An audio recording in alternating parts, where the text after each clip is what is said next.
Hlabela phambili sitholake izithi Soweto Super United yaziwa nge-SSU M17 inqobeke iBridgetown Rovers ngamagoli amabili kwelilodwa kwi-Tsalanang Easter Games 2026 Grand Final ebibanjeleke laphana-ke eTsalanang Grounds.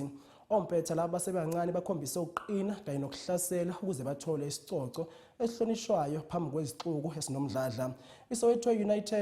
Soweto Super United M17 yona ihambeke nomklomelo ka-150,000 ukuqeda komqhudelwano ongasoze wakhohlekwa.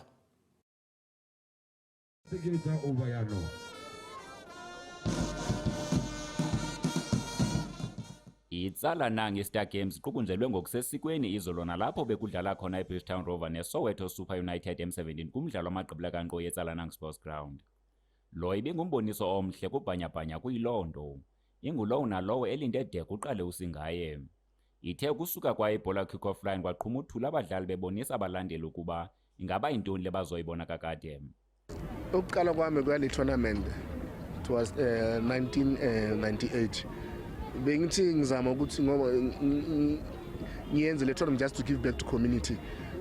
Bengacabanga ukuthi izozifike la ikhona. Bengithi ngiyazenzela nje into encane kanti izokhula ebantwini khona. Kunama player amaningi abuya la adlale la ku PSL anamanje asadlala. Kunama player ku Kaizer Chiefs, kunama player all over abadlali leTsalanang. So mina ngishaya isifuba ngithi umsebenzi wami uyabonakala ukuthi ngiyenzani. Into siyibonile le iTsalanang it has too much crowd and I so wish uba people they can keep on supporting iTsalanang games.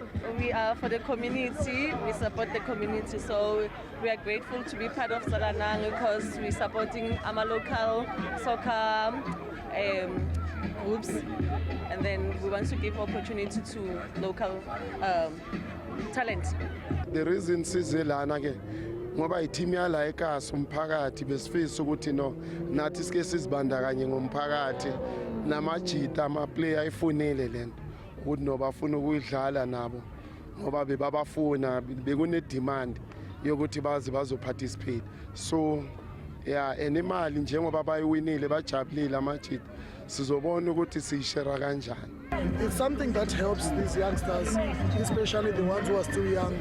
They always come, they know it's time for them to perform and make a future out of it. Not only the money we are playing for the tournament.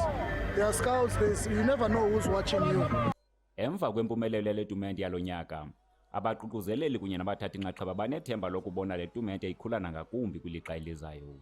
Ndinguthamanga iindaba zemidlalo kwiSoweto TV.